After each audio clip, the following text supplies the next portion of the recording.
As everyone knows, the Hoover Road grade separation project is a project that has been on everybody's mind for a long time. And that project basically is building a four-lane road over the railroad tracks.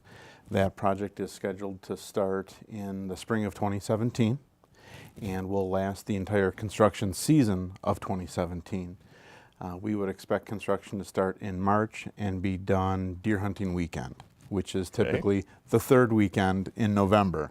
So it will be a pretty big inconvenience for our community, but that project should help move traffic north and south on the east half of our community a lot better. Right. I think once that grade separation is there, people know that they won't get stuck by a train. I think you're going to see a lot more people using that as a main north-south thoroughfare. Correct. And it should help some of our response times with fire and EMS. So give us an idea. You know, I know that we've been working on this for a very long time, even before you were here.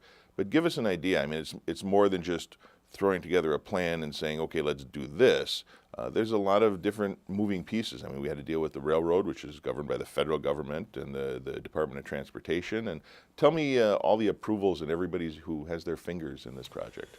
Boy, folks that are involved in this project, like you said, it ranges from the federal government and the railroad to the Department of Transportation to the DNR, to the Army Corps of Engineers, to other local municipalities, Portage County, the town of Hull, and the city of Stevens Point.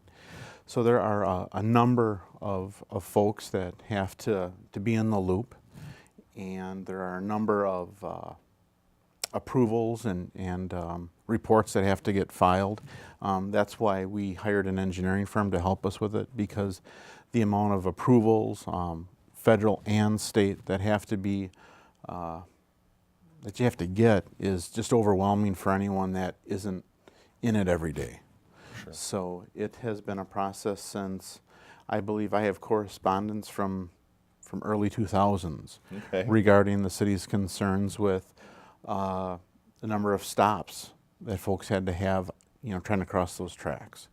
So it's a project that is, you know, from the locals, long overdue.